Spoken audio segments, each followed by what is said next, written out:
Hello. Thanks for coming out on a Saturday night to learn about Gamebooks. I'm impressed by the numbers of folks who are interested in the subject, especially on a Saturday at 8 p.m. At least I am impressed.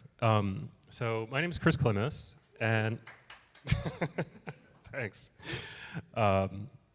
Yes, so Gamebooks are a subject near and dear to my heart, and that is because I was really at the sweet spot for when they were released in terms of, I was in upper elementary school basically when they were super popular in the, say, early 80s to mid 80s. And so they were, for me, just this formative experience, so I'm really excited to be able to give this talk. So let me start and explain, sort of as a way of introduction of who I am.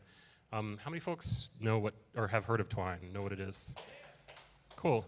For those who don't know, Twine is a program that lets you build choose your own adventure stories. And like I was saying, basically they are published as web pages. And it's a way, like I was saying before, it really is a way to build those things that I was obsessed with as a kid. So like I was saying, in my public library growing up, there were like shelves and shelves of these books. This is actually not my public library, but it was the closest picture I could find. But there would be these shelves and shelves of like Hardy Boy mysteries and Nancy Drew books, and then like just literally, I'm not making this up, there was literally every choose your own adventure book published at the time, and so it had this huge impact on me. And the thing that I think you have to keep in mind, at least if you're younger than me, is that I really viewed them as just a different kind of game. And for me, like, the console that I had access to at the time was an Atari 2600, which has lots of great games, but as far as graphics and sound go, you gotta use your imagination. And likewise, like, the board games that I had access to, the one that has the most story to it was really Clue, which, as you probably know, doesn't really have much of a story. Someone got murdered and you try to figure it out. And so the thing that really enraptured me about it was that, or about the series, was that this was a way to, this is really like just a much deeper experience in terms of what a game could be than really almost any of the choices that I had at the time. So the other thing that I thought was fascinating, and still think is fascinating about it, is that choose your own adventure books and game books are really the only medium that instruct you how to consume it right at the beginning. I mean, think about a movie where you walk into a movie theater and it says, well, the lights are going to dim in about 5 minutes. There's going to be some ads before that, and then there's going to be some stuff happening on screen.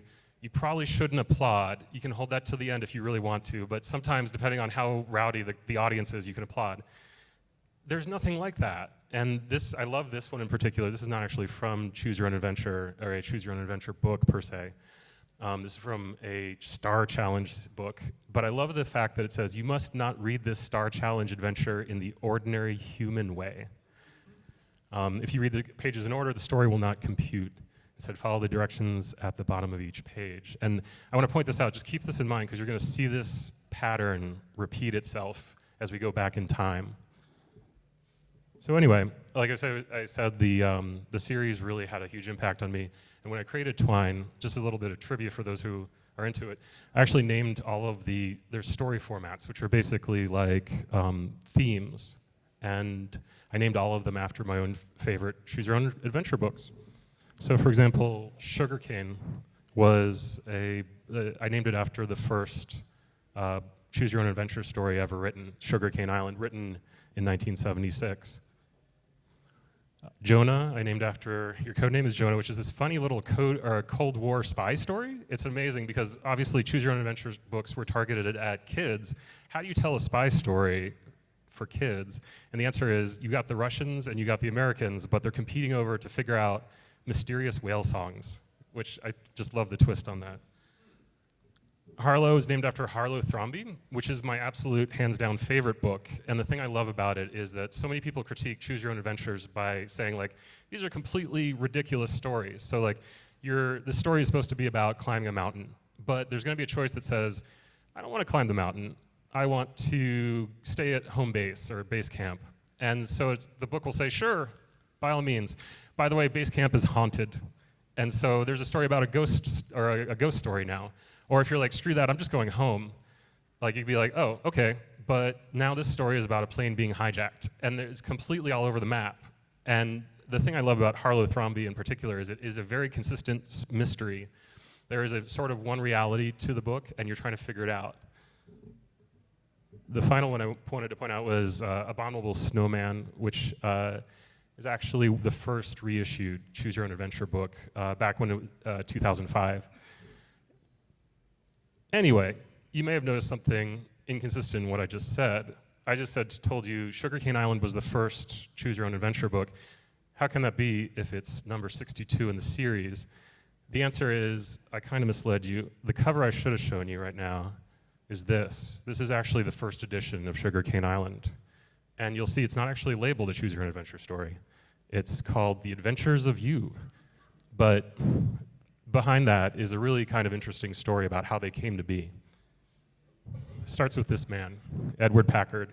This is actually a still from an interview that was done with him around 2010, I think. Anyway, at the start, it begins in the late 60s. He's a frustrated children's book author. He's written a bunch of stuff, a bunch of manuscripts, but he's never found a publisher for it. Instead, he's working as a lawyer in New York City. And he comes home every night. He tells bedtime stories to his two daughters, Caroline and Andrea. And one night, most of the stories are about this guy named Pete wandering on an island. And one night, he's like, well, I got nothing. Like, how should this story end? And his two daughters can't agree on an ending. So he says, instead of picking one over the other, he says, I'm going to tell you both. I'm going to tell you how the story ends if he goes this way. I'm going to tell you the story of how it ends if he goes this other way. And he has this idea, like, oh, maybe this would be an interesting children's book. 1970, he looks for a publisher. No one likes it. Till 5 years later, he finds this tiny press in Vermont that goes for it.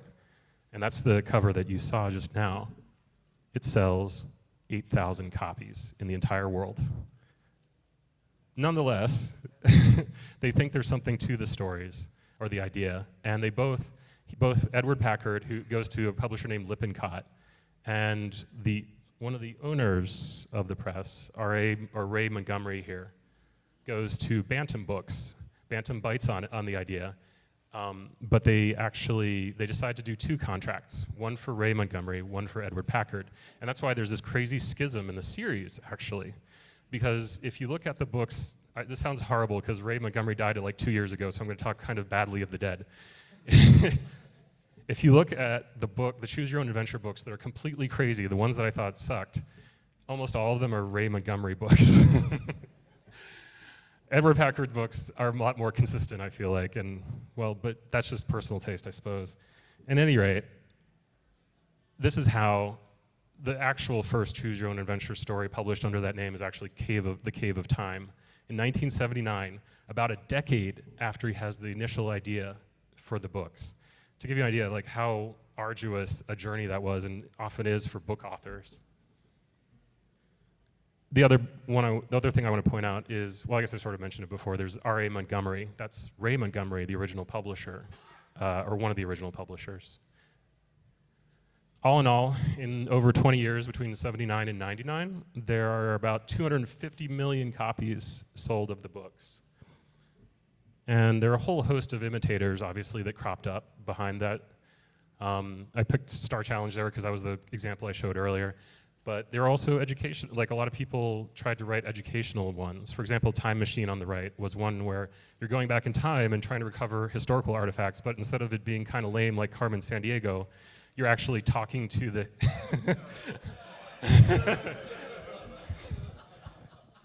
I'm going to try to come up with a couple more unpopular opinions by the end of this talk.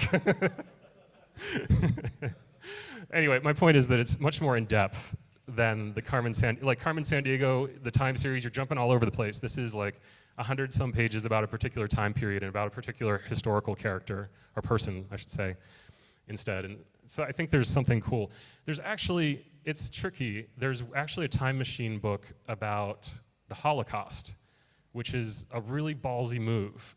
But it's not actually about the Holocaust per se. It's not set in a concentration camp. Rather, it's set in a Poland or Warsaw ghetto, and it's before things get really dark and bad. It's sort of like you're trying to recover the artifacts of that period before they're destroyed by the Germans. So I'm honestly impressed by the seriousness and the fact that they took that on and actually did, in my opinion, a pretty decent job when that could go so many ways wrong. There are also obviously a bunch of licensed game books, and even video game companies got into it.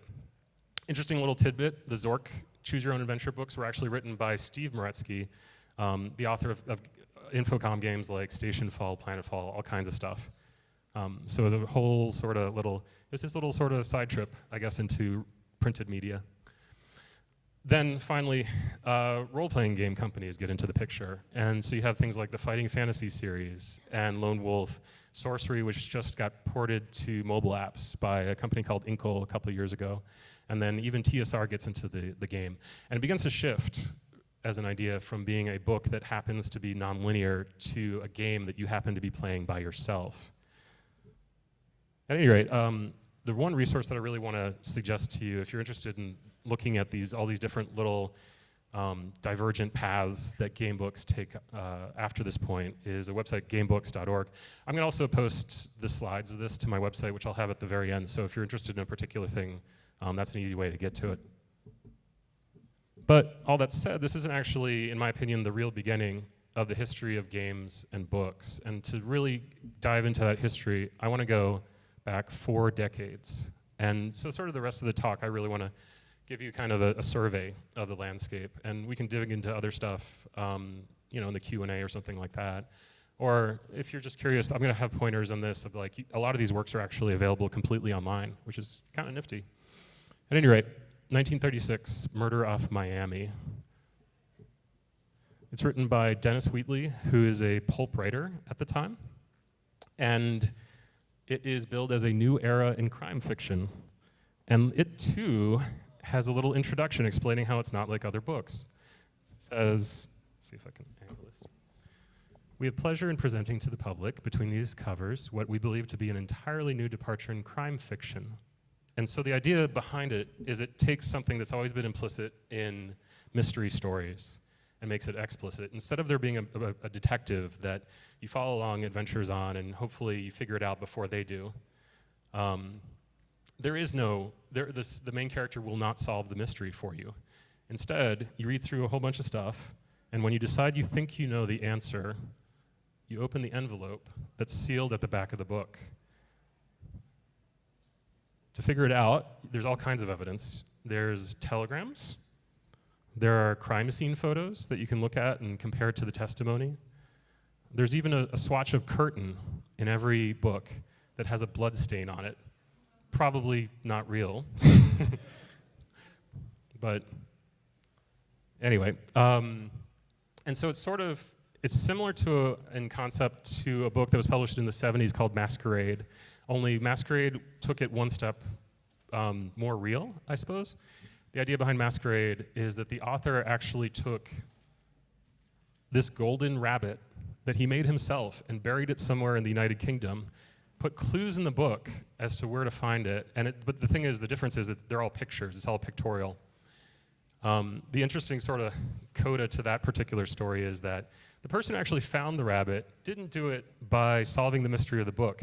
Instead, he ended up finding the ex-girlfriend of the author of the book.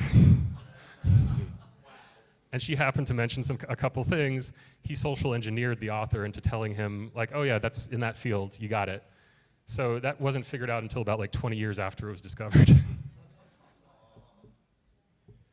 You can actually read the entirety of Murder Off Miami on the Let's Play archive. Go figure. It's actually, obviously it's mostly video games, but someone actually had the wherewithal to archive all of the materials, type out a lot of the text, so you don't actually have to try to make sense of handwriting, which is actually a tricky thing because you're reading a lot of written notes and stuff like that. There's also an amazing, and I recommend this blog so highly, it's called The Digital Antiquarian, and he goes into the history and making of for these books. So the code of the story was that it actually was, these were a huge fad at the time, but the printing costs were astronomical, and so there were a couple successor books after this, but they got really, really boring in terms of the feelies in the package or whatever. They were mostly just paper-based. And then, to be honest, World War II happened, and so there wasn't really the entertainment budget that there once was. So I'm going to move 5 years forward to a story. I'm not actually going to try to pronounce any of the foreign words in my presentation because my language skills are terrible. This short story is actually better known in English as The Garden of Forking Paths, and by author Borges. And the crazy thing, it's actually a prototype in the same way that Jules Verne writes about submarines before they're invented. Borges has this idea for a book, but it's something that he himself and really no human being could ever write. Instead, he writes a short story about the existence of this book called The Garden of Forking Paths. And it's a short read, actually, I recommend it, but I want to pull out the most interesting part. In all fictional works, each time a man is confronted with several alternatives, he chooses one and eliminates the others. In the fiction of Sui Pen, he chooses simultaneously all of them. And so you can draw a line right here to Edward Packard telling stories to his daughters about all possible outcomes. He creates in this way diverse futures, diverse times which themselves also proliferate and fork. So you can read the whole thing online, it's great. I look at it really as just a prototype, as an idea of that is planting ideas for the future.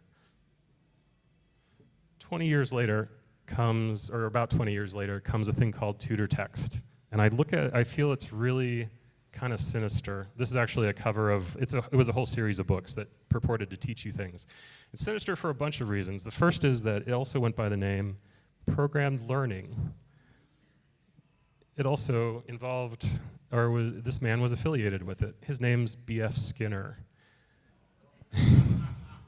So Skinner's obviously the father of operant conditioning, and really you can look at a thing like this to exemplify the approach that operant conditioning takes.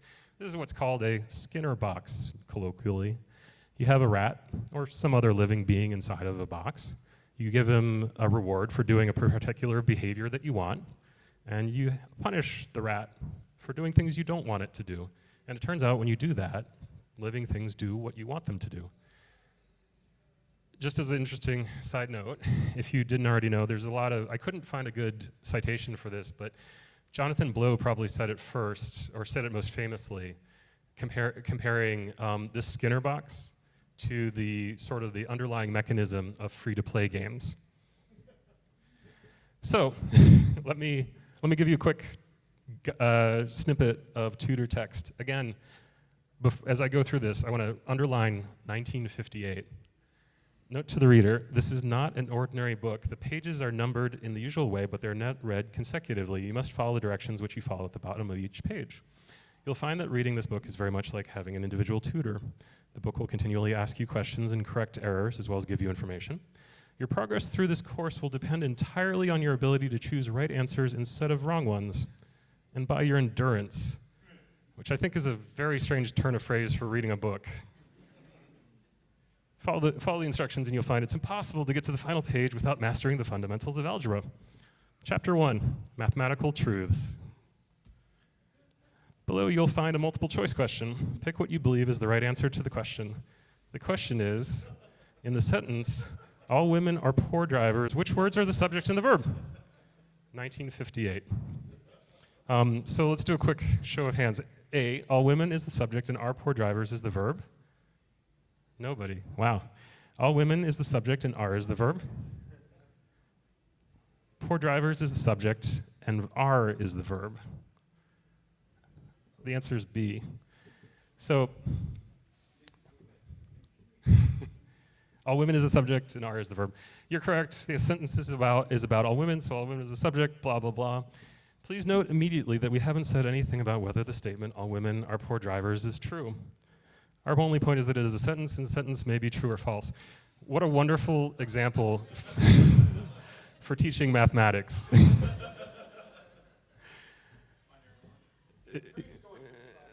Right. So, at any rate, someone actually went to the trouble of putting the text of what I just showed you, it keeps going from there online. And if you're really interested in this particular approach to education, dig in.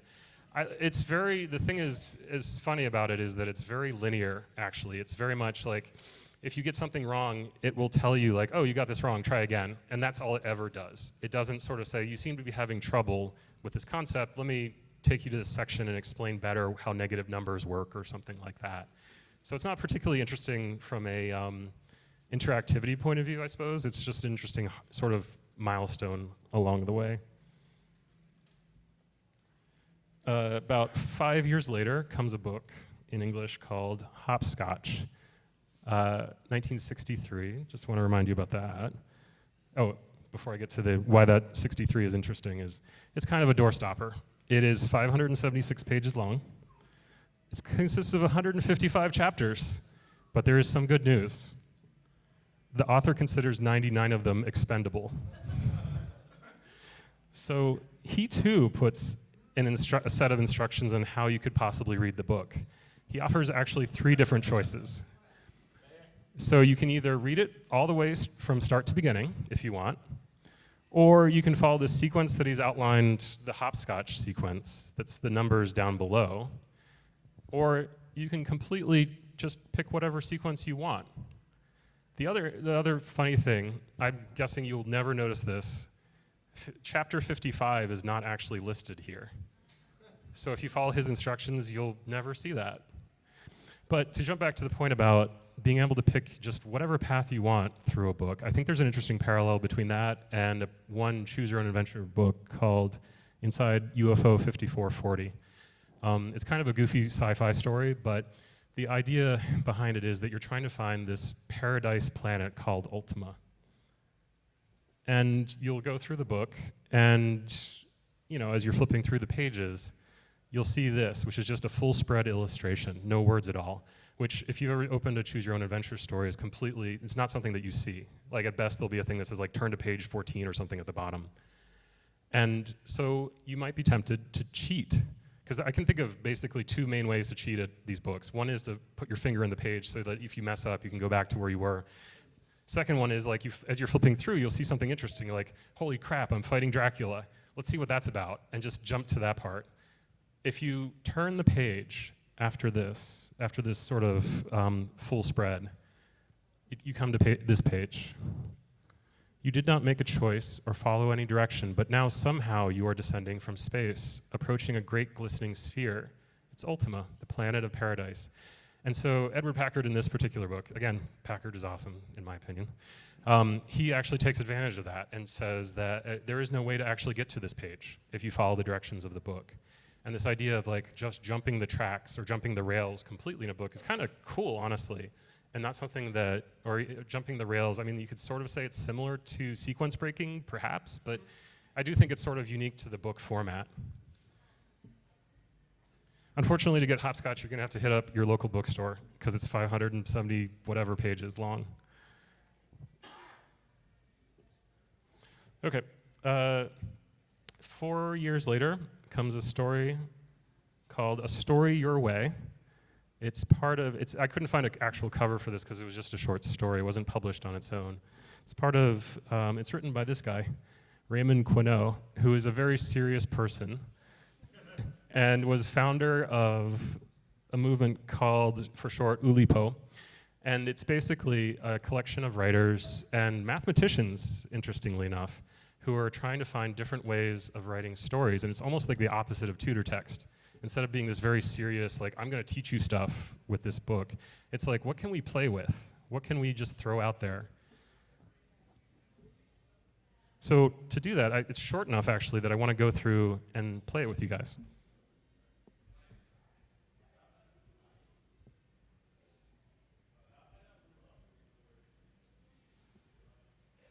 So I'll sit down to make it a little bit easier. Once upon a time, there were 3 wee peas who traveled the open road. In the evening, footsore and weary, they would drop off to sleep in no time at all. If you wish to know what happened next, anybody? Yeah. Okay, we'll go back to 5. Okay, how many people would not like to hear about this story? I count more people who want to hear more about this story. Finger on the hyperlink. All right. Their sleep was dreamless. The fact is that these creatures never dream. If you'd rather they do dream, go to 6. Okay. If not, all right, there was more nods. I'm sensing a trend here. Their cute little tootsies were muffled in cozy socks, and they wore black velvet mittens in bed. Would you prefer mittens of a different color? If you're happy with black, I think I'm gonna go with black. That was a close one. All 3 were dreaming the same dream, for they loved each other tenderly, and old inseparables that they were, always dreamed alike. Do we want to know their dream? Everybody.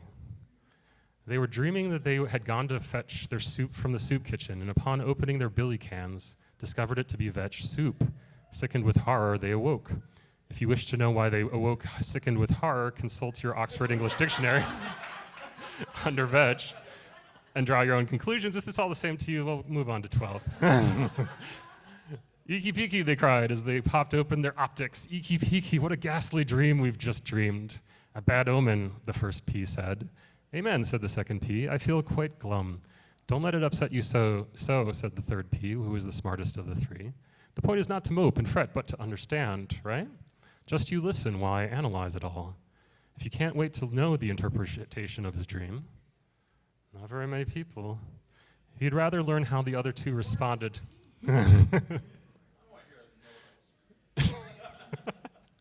Come off it, piped the first P. Since when were you able to analyze dreams? Yes, since when, piped the second P.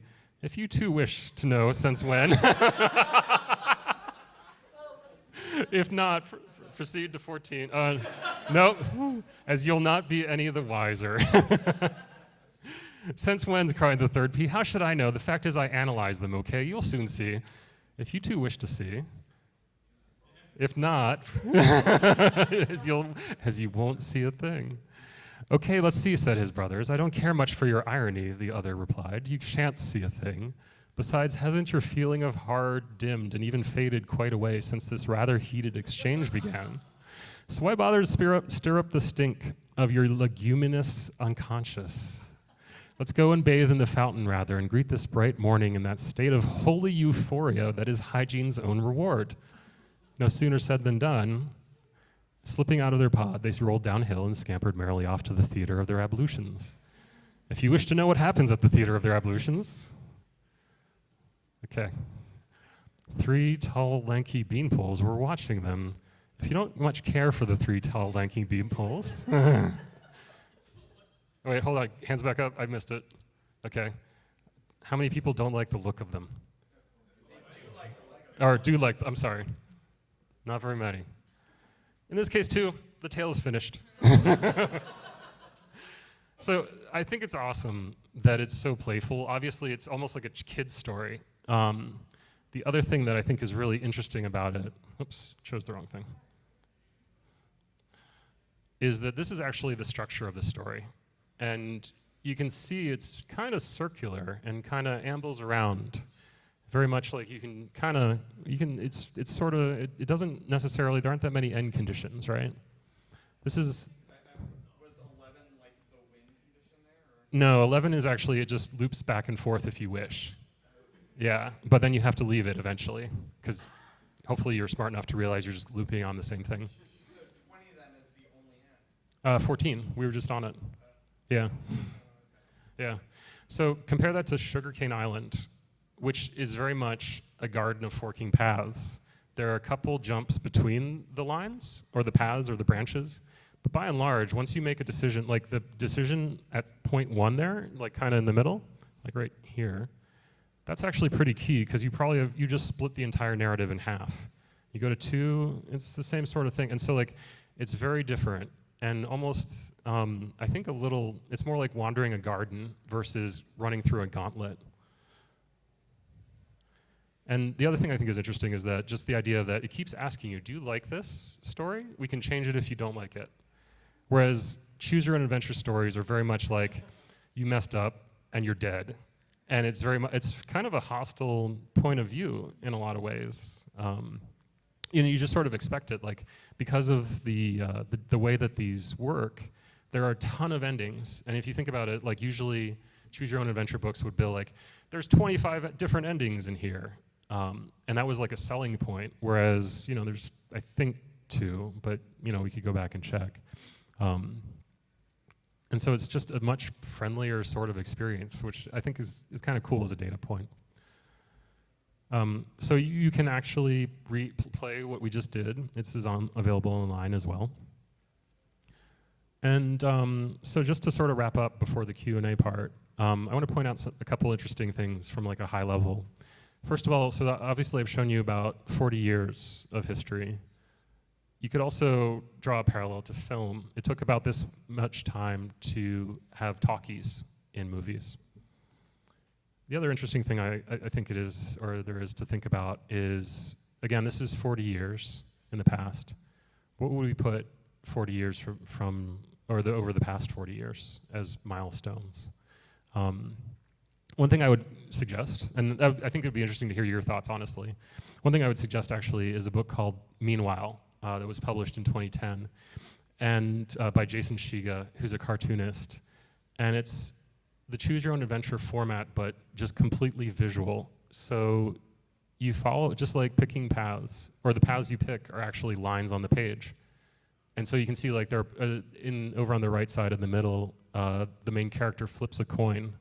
And you can draw, if you want to, you can just follow the lines through that tangled mess of where the coin flip goes to the heads or tails, or you can just skip. Either way, I love the fact how visual it is, and it shows. And there's all kinds of crazy things in the book where, like, it'll draw that line, for example, going to the yellow line going in the middle of the page, will actually extend onto other pages underneath of it. So it's this crazy tabbed experience. You can also get it in digital format too. It's on the App Store.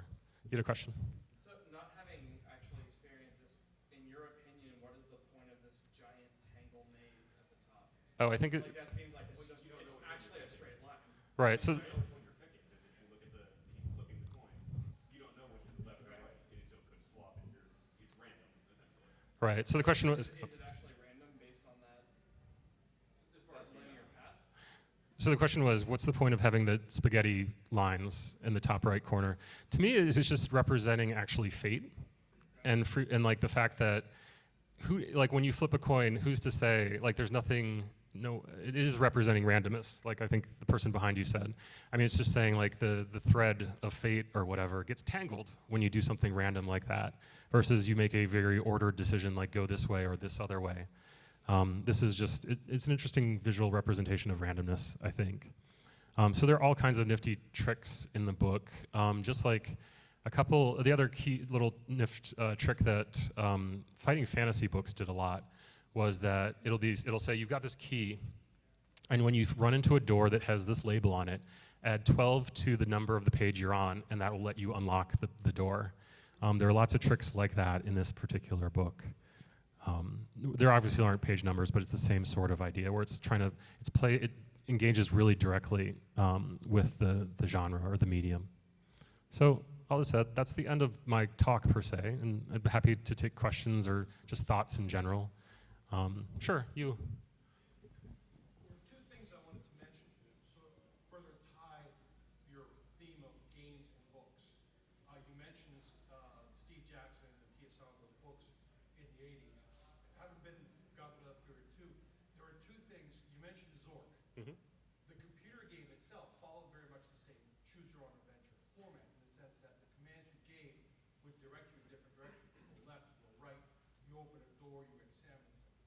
In fact, when you showed that logic tree, that's pretty much a logic tree that programmers would use to design those adventures. So all the Infocom adventures were essentially computer choose your own adventures.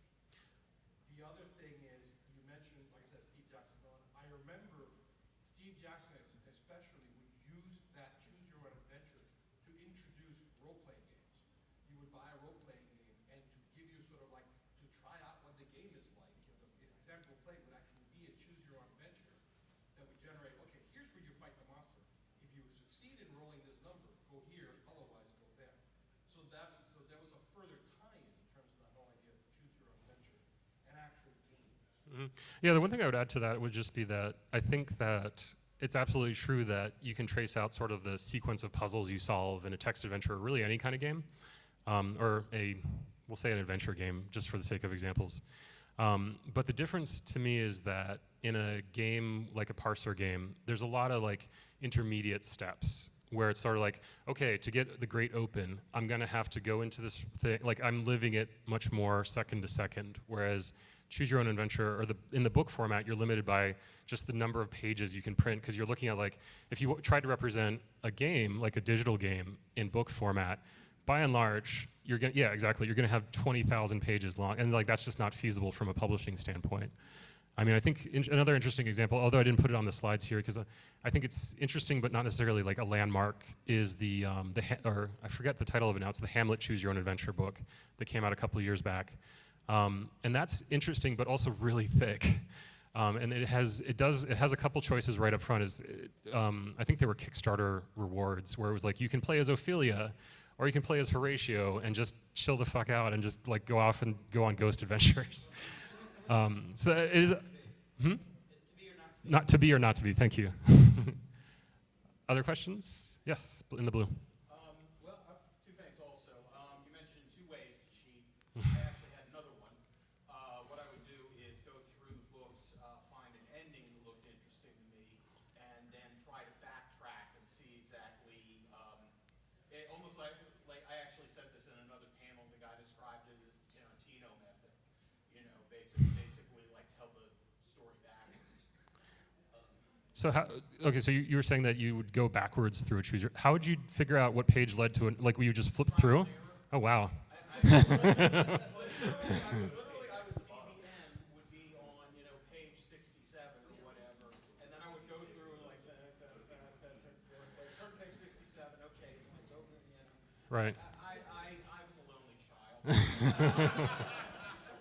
Well, There were some endings I never got to. That's how. right, and that's the whole point of the key that says like add 12 to the page you're on right now, because that isn't explicit right anymore.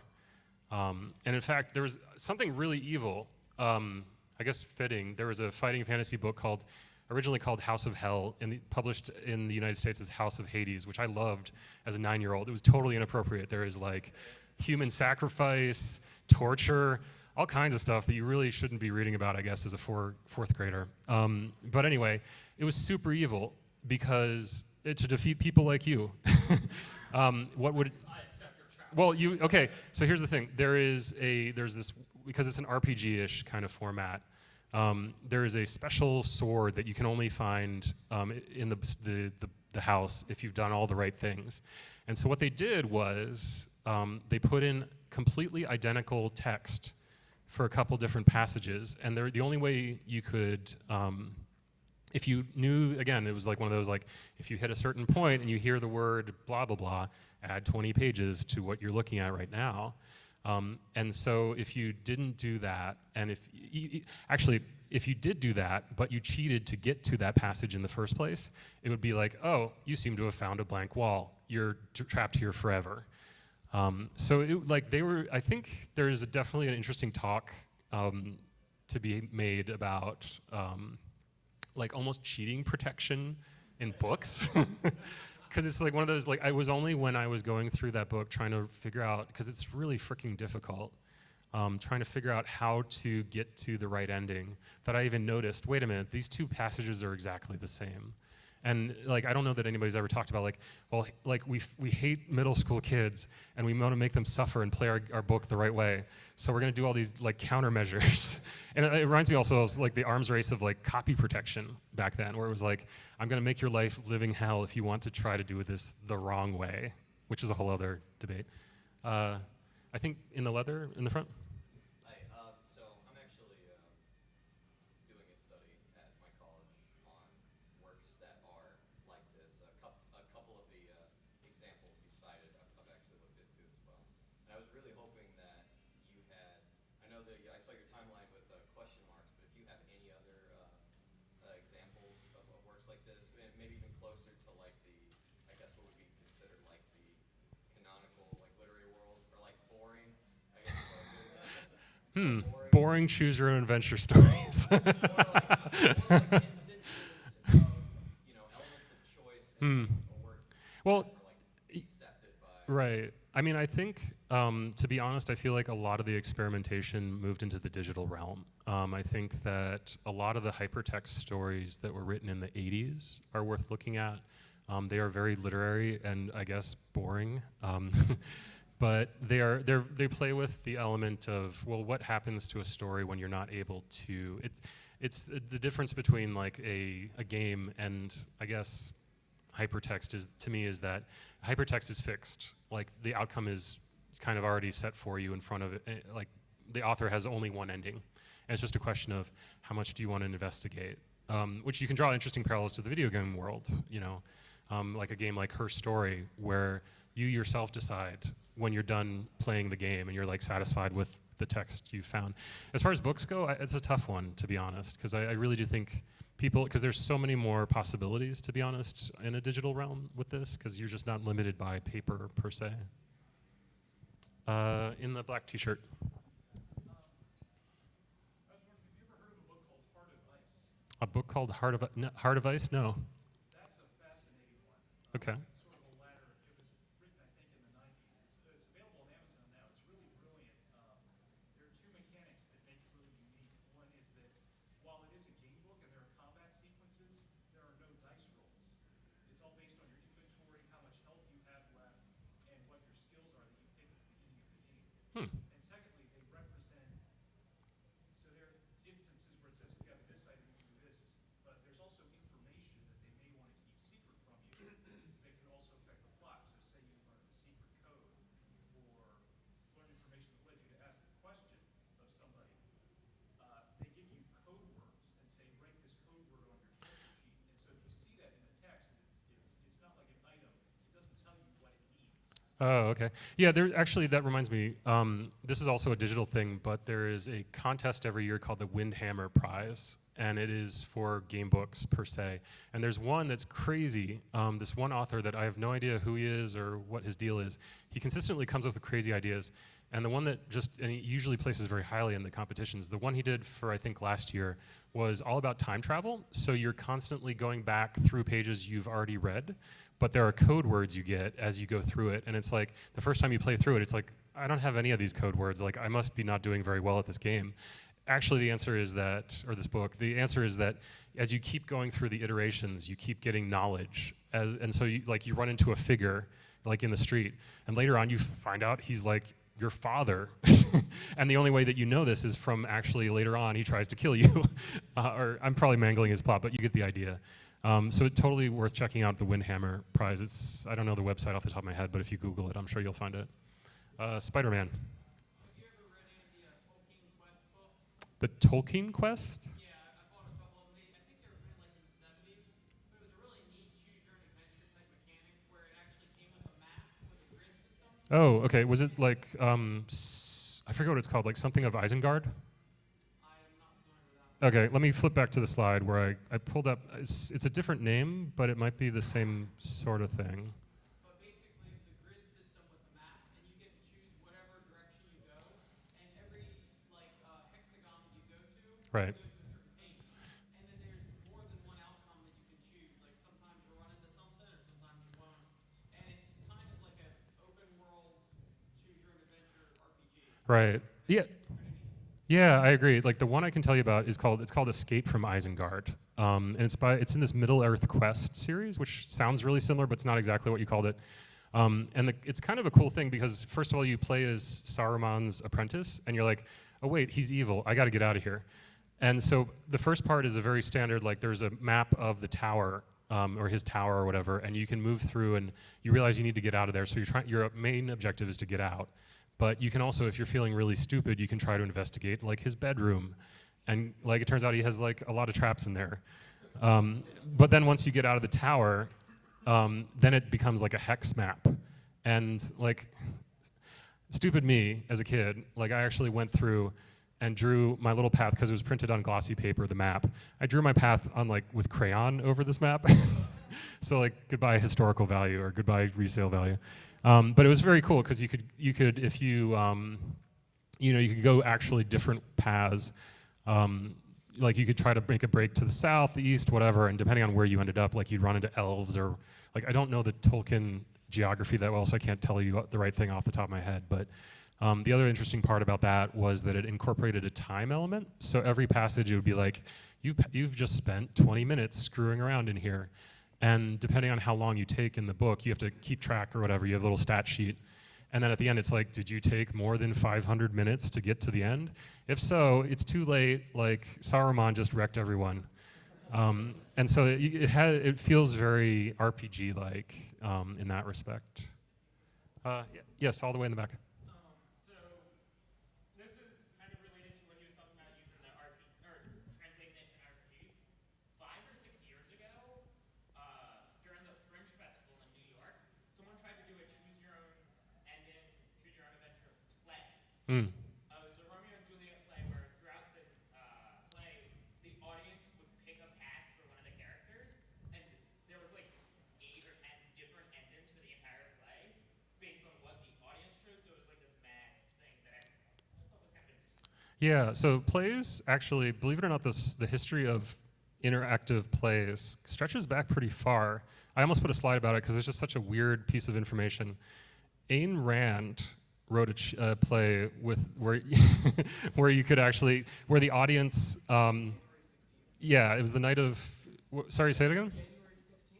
Yeah, and like it's really lame because yeah, exactly. I won't talk about that part, but I just like the interactive aspect of the play is really boring. It sets the audience it casts the audience as as jurors, sort of, and it like kind of like it parallels or it predates or presages or whatever some of the interactive theater things going on right now, like Sleep No More. Where you're actually, it's a play set in an entire house, and you can choose which characters to follow around in the house. And the whole point is like you have a mask that you're given at the beginning of the play, and that means that you're a ghost while you're wearing this mask, and it can't be seen by the characters. But like, for example, an actor can come up to you and take your mask off. So it's very cool. It's going, like you can go and see this right now. But to jump back to the Ayn Rand thing, just to finish that story, the way that it works is that, it's presented basically like a court case.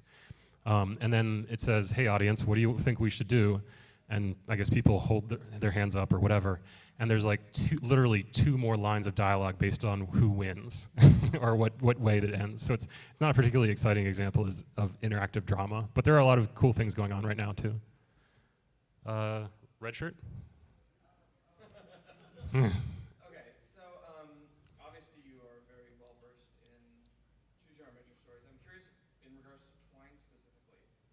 What do you think that Twine provides that avoids like various pitfalls that you have seen in choose your own adventure stories? Because I think we've talked a lot about mistakes Right. made in those stories. Like how does Twine circumvent those? Well, it's interesting because it's really more a question of like how does a digital format help avoid problems in CYOAs. First of all, you can't cheat, or at least as easily, in a digital format. The other thing is that, I'm fascinated. Oh, and this reminds me actually, let me jump to one other thing that I forgot to show you. There is, I really am curious how, this is one of the things I cited on my slides, but there's this wonderful visualization of choose your own adventure books done by this person. So you can see the branching paths, and it's just a beautifully designed document. But yeah. Anyway, I think that it's really hard to manage the branching paths or whatever. And I'm really curious, like there have been some interviews done with the authors to say like, so A, how did you keep on top of this? But also, how do you make sure that you're like everything lines up right? Like how did you play test this? Essentially. And it's like in a digital format, it's much easier to say like, there seem to be no arrows pointing at this one thing. I guess something went wrong here, that kind of thing. So that would be my short answer as far as that goes. Plus you can put in like sound and movies and whatnot. So that's exciting, I guess. In the blue. My other question from before. I was curious if you'd seen any of the more modern parody books of the Choose Your Own Adventure, things like Lose Your Own Adventure, where it specifically says you can't possibly do this, every choice leads to utter disaster. Right, no, I have not seen any of the modern parodies. They're on Amazon a lot, actually. Oh. The Lose Your Own Adventure, I remember, was about JFK's assassination. Yeah. Excuse me.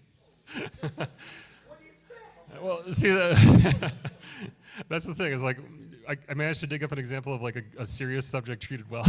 Like, yeah, JFK. Yeah, I mean, It's just one of those things like they make no bones about it. right. Like if like there were 25 endings and 18 of them were bad, this just like okay, there is no possibility of you getting a good ending. Just Right. pick the least bad. Let me see if I can find you. There's a cool graph of, or I don't know what the graph is probably the wrong word for it. Showing good, and there's the slides that or the screenshots that I stole. But you can sort of see, it's not terribly easy to see, like in here, like what this is showing is that the green or the gray pages are just like continue on your journey. Red pages are like you just died. And blue ones here, and like yellow is like, well, you didn't die, but you came down, like you have a disease and you need to go home, or something that's not quite optimal. Oh, actually, yeah, you can see this one actually lined up a little bit better.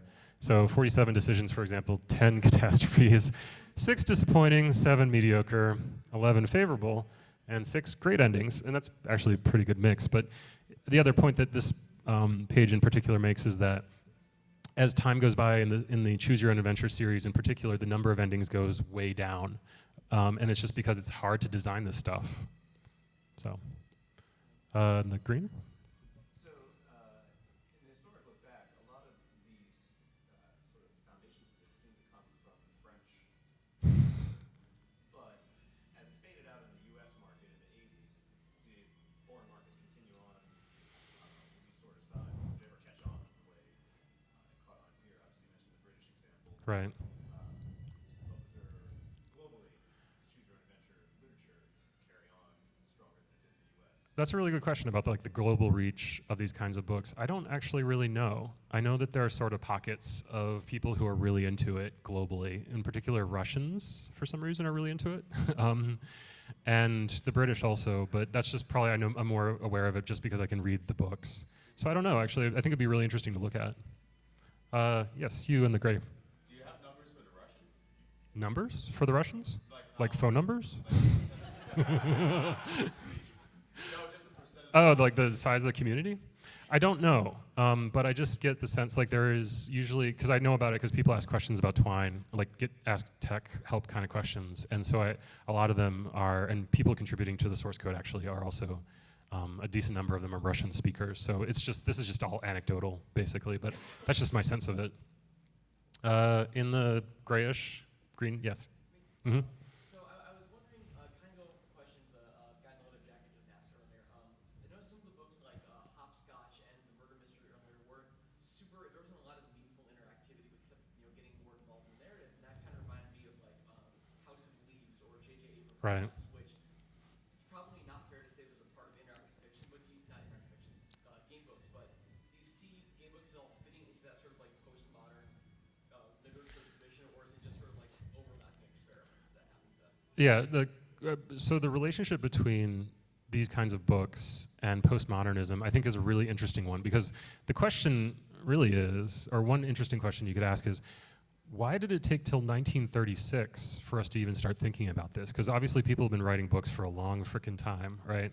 And I think I think there's some sort of mentality. I think actually someone on Twitter posed this, and the answer that I liked the best was, yeah, there was some sensibility about like, let's tear up narrative and see what comes out the other end. Oh, and actually there's one other thing that I like to think about as a concept, is that sort of like if you think about literature being about interpretation, about like you read a series of events or whatever, and you decide what it means to you.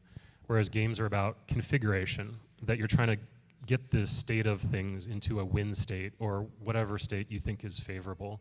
And these things really branch between them in a really interesting way, that I think some things lean more towards the literary versus the game end of the spectrum, but it is a spectrum, and I think things move between them.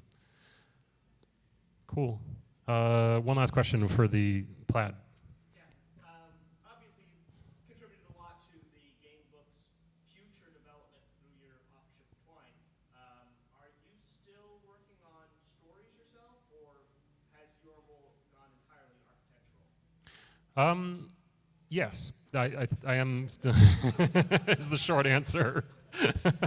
I mean, so to be honest, it was something that when I first built Twine, it was something that I built for myself to build games with or stories with. I was thinking of them mostly as stories at the time.